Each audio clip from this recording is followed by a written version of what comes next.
فرحان عزیز Bombay India سے پوچھتے ہیں،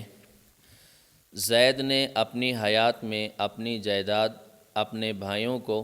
زبانی کلامی ہبہ کر دی، یعنی نام منتقل نہیں کی۔ زید کی وفات کے بعد ان کے بیٹے اس زمین پر اپنا حق مانگ رہے ہیں،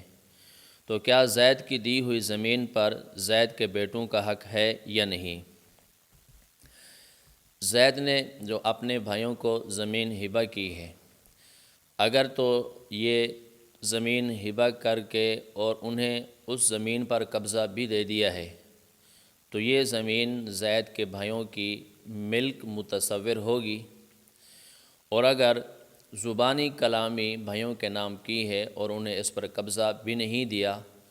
تو زید کی وفات کے بعد یہ زمین وراثت شمار ہوگی۔ زید کے جو ورثاء ہیں، ان کی اولاد ہے یا دیگر ورثاء ہیں، تو وہ ان کے جو شرعی حصے بنتے ہیں ان حصص کے مطابق یہ زمین ان کے درمیان میں بطور وراثت کے تقسیم کی جائے گی۔